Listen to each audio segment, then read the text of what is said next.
आप सवाल खड़ा करें, जिस अंबेडकर का बार बार नाम लिया जा रहा है, जिस अंबेडकर का बार बार हवाला दिया जा रहा है और यकायक अंबेडकर से प्यार हो गया है, अंबेडकर की किताब तो पढ़ लो भाई। पूछो अंबेडकर ने आपके बारे में क्या राय की थी, इस्लाम के बारे में क्या राय थी, पाकिस्तान पे उनका क्या विचार था। अंबेडकर की किताब थॉट्स ऑन पाकिस्तान तो पढ़ के बताइए। उस आदमी ने सच सच कहा। यह बदकिस्मती है उस आदमी की कि हमारे यहां झूठे लोगों को महान बनाया गया, और जो ईमानदार उस वक्त था और जो आज भी उसकी किताबों को अगर आप पढ़ लें तो उससे ज्यादा ईमानदार आदमी मुझे कोई नजर नहीं आता। अगर उसकी बातों को माना होता तो आज ये दिन भारत को देखना नहीं पड़ता। थॉट्स ऑन पाकिस्तान में वो लिख रहे हैं, ये किताब मार्केट में अवेलेबल है, आप ले सकते हैं। उसमें उन्होंने कहा कि जब भारत का बंटवारा मजहब के नाम पे हुआ था तो यहां एक भी मुसलमान कैसे रहेगा, इसको भी जाना चाहिए। साफ साफ कहा उन्होंने। और बी आर अंबेडकर का किसी हिंदू महासभा से और आरएसएस से संबंध नहीं था। यह कहकर के आप उस ज्ञानी आदमी की बात को झुठला नहीं सकते। आज उनका सारा का सारा इतिहास और सारी किताबें मौजूद हैं, हम पढ़ नहीं रहे हैं।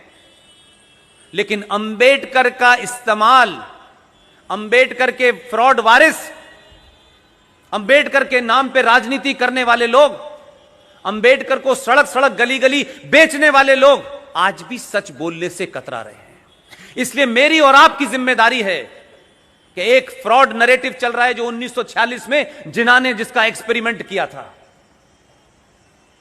और चंद सालों बाद वो एक्सपेरिमेंट खराब हो गया और वो साहब हिंदुस्तान आ गए। लेकिन हम 70 साल के बाद उसी नैरेटिव को दोबारा से देख रहे हैं, सिर्फ उसमें स्लोगन बदला है, जय भीम और जय मीम। इस जय भीम और जय मीम को बारे में आप सब लोग एक्सपोज कर सकते हैं। बहुत सारी किताबें हैं, यह भी एक किताब है। इस किताब का नाम है पाकिस्तान और पार्टीशन ऑफ इंडिया। इस शख्स के बारे में जितनी बातें मैं पढ़ता हूं, बार बार सोचता हूं कि किस तरीके का मैनेजमेंट रहा होगा कि जिस शख्स को हमारा राष्ट्रपिता कहा गया, कौन सी ऐसी बात है कि उसको राष्ट्रपिता कहने से मुझे गर्व पैदा हो, मुझ में सम्मान का भाव पैदा हो। पूरी दुनिया क्या लिख रही है उनके बारे में, जो जो उन्होंने कहा वो सब आ रहा है सामने। लेकिन एक ऐसा आदमी के उस दौर में जिसे सत्ता नहीं चाहिए थी, उसने तब भी सच कहा और मरते मरते सच लिख के गया। इससे ज्यादा ईमानदार आदमी नहीं है। क्या ऐसा हो सकता है कि कोई हमारा आइडियल हो, कोई हमारा ऐसा युग पुरुष हो, कोई हमारा ऐसा लीडर हो और उसके बारे में हमें यह पता चले कि ये झूठा है, कायर है, चोर है, मक्कार है, इसने दुनिया के सारे झूठ बोले, और हम उसको कहें कि यह हमारा महापुरुष है? हो सकता है? भगवान रामचंद्र जी भी लंका गए थे, उनकी पत्नी को कोई ले गया था, और आपको अगर यह पता चले कि वो लंका गए, अपनी पत्नी को छुड़ा के लाए और सोने की लंका लूट करके और वहां की तमाम औरतों को लेके आ गए थे, आपके मन में सम्मान का भाव जगेगा या अपमान का भाव जगेगा? लेकिन हमने ये होने दिया, और एक शख्स जिसे मैं आज के दौर में कहूंगा, हो सकता है कुछ लोगों को पॉलिटिकली इनकरेक्ट लगता हो, लेकिन आप सबसे और जो भी मेरी बात सुनते हैं, जो सौरभ भाई की बात सुनते हैं, 1000 साल के बाद आपको मौका मिला है, सच बोलिए, मत डरिए किसी से। जो आने हैं जाने हैं, सत्ताएं आएंगी चली जाएंगी, पार्टियां बनेंगी टूटेंगी, यह सिलसिला चलता रहेगा। आप अपना नाम किसमें दर्ज कराना चाहते हैं, यह आज आपको तय करना है। यह कहने से कुछ मिलता नहीं है। हम सब लोग अपनी अपनी इनिंग खेल चुके हैं। कोई जीवन में ऐसा एजेंडा नहीं है जिसको लेकर के यह काम शुरू किया हो। यह पार्ट टाइम काम नहीं है कि चलो 10 मिनट के लिए राष्ट्रवादी हो जाते हैं, ऐसा नहीं है। यह कन्विक्शन के तहत लोग जो देश में काम कर रहे हैं, उनका यह अकीदा है, वो ये मानते हैं, इसलिए आपके साथ में हैं। और इसीलिए आप मुंबई जैसे शहर में, जहां लोगों के पास 2 मिनट का वक्त नहीं होता, हम जैसे लोगों को भी सुनने आप आते हैं, उसको मल्टीप्लाई करते हैं, विदेशों तक में लोग सुनते हैं। उसकी सिर्फ वजह इतनी ही है कि आने से पहले हमने अपने बारे में वाजे कर दिया है कि हम किसी पार्टी का टिकट मांगने नहीं जाएंगे, हमको कोई शौक नहीं है। यह इज्जत उस पद पे बैठने से ज्यादा है। इसलिए मरने से पहले, जाने से पहले आप ये बताएं कि जिस कारणों से यह देश संकट में है, यह पूरा 90 करोड़ समाज कंफ्यूजन में है, उसको यह पता ही नहीं है कि उसके पूर्वजों ने किया क्या है। वो उन पे गर्व करे या उनके सामने हीन भावना का शिकार हो। इसलिए मैं चाहता हूं आप तमाम सारे लोग आज ही से, ऐसा नहीं होगा हजारों लोग बड़ा काम कर रहे होंगे, आज ही से ये सोचिए, सच बताने में अगर जान भी चली जाएगी तो कोई फर्क नहीं पड़ता, लेकिन आपके जाने के बाद आपके बच्चे किन शब्दों से आपकी इज्जत करेंगे, यह आज आपको तय करना है।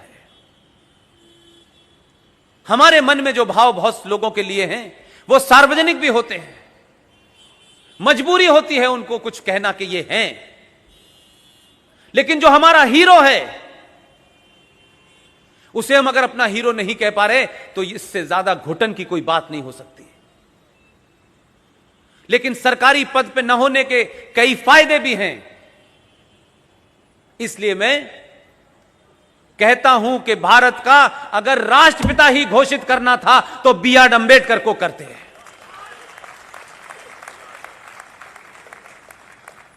हम इस झूठ में तो नहीं फंसते, हमारी 4-4, 5-5 नस्लें इसी झूठ का भेंट चढ़ गई। इसलिए आज अगर कोई मेरा हीरो है, जिन हीरो को विलियन बता के इतिहास ने दबा दिया हजारों गज नीचे, लेकिन हम तमाम सारे लोग खुशनसीब भी हैं, हम बड़े फॉर्चुनेट हैं। हमने 47 नहीं देखा, हमें नहीं पता, लेकिन 47 कैसे हुआ होगा वो अपनी आंखों के सामने देख रहे हैं और पूरी ताकत से 47 ना हो उसे रोकने की कोशिश भी कर रहे हैं। इसलिए आपको एक अपॉर्चुनिटी मिली है कि आप और आपके बच्चे आपको किन भाषा में और किन शब्दों में आपके जाने के बाद कहें, उनको आपके ऊपर गर्व हो या आपके ऊपर शर्म हो। इसलिए अपनी अपनी भूमिका को आप बिना किसी कोई बड़ा किए हुए छोटी छोटी भूमिकाओं को निभा सकते हैं। और ऐसे ही लोगों में नाम है अभय मराठे जी का।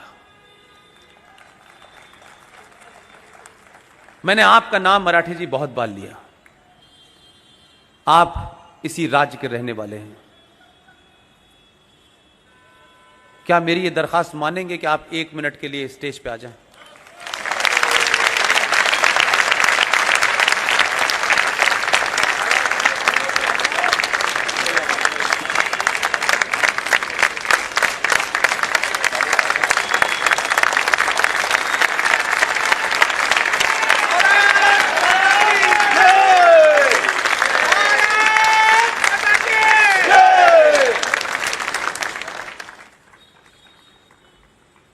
ये राष्ट्रीय दिन दर्शिका के नाम से है।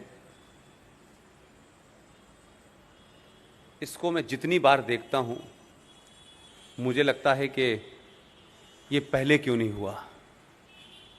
इसलिए इस कैलेंडर को आप देखेंगे,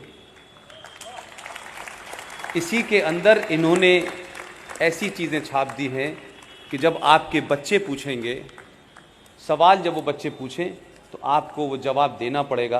और आप जब आपको जवाब देंगे तब आपको ये भी पता चलेगा कि आखिर ऐसी कौन कौन सी वजह थी जो हमसे छुपाई गई, जो आपको बताई नहीं गई।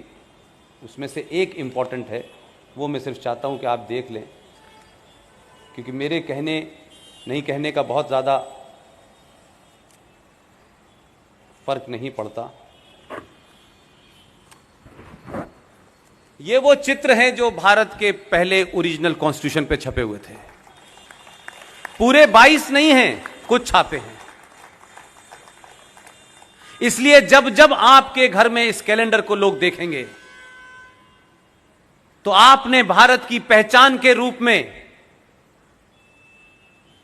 इस देश में कुछ लुटेरों को, उनकी सत्ता में जो लोग थे, उस लुटेरी फैमिली के एक आदमी के ताजमहल को आपने भारत की पहचान बनाया और पिछले 70 सालों से आपने दुनिया के राष्ट्राध्यक्षों को दिया। वो ताजमहल, उसकी हकीकत क्या है, इसे लिखने की जरूरत नहीं है। मराठे साहब ने उसकी हिस्ट्री इसमें लिखी है और तस्वीर भी छापी है।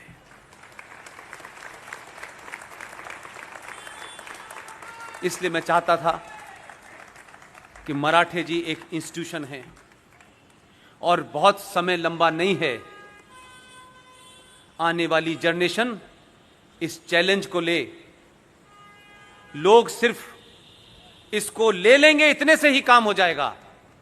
मेरे 3-4 साथी जो दिल्ली में हैं, जो ट्रस्ट इंडिया फाउंडेशन के नाम से काम कर रहे हैं, उन्होंने मुझसे कहा है इस आदेश के साथ कि मराठे जी आपको मिले तो आप उनको भरोसा दीजिए कि इस कैलेंडर का भविष्य में जो भी पब्लिकेशन की कॉस्ट आएगी सारी ट्रस्ट इंडिया फाउंडेशन वहन करेगा। लेकिन इस कैलेंडर को एक आंदोलन का रूप देना है, घर घर पहुंचाना है। यह कॉमर्शियल वेंचर नहीं है, इसमें 80 साल की उम्र तक इनका खून पसीना है। Thank you very much Marathe. Thank you.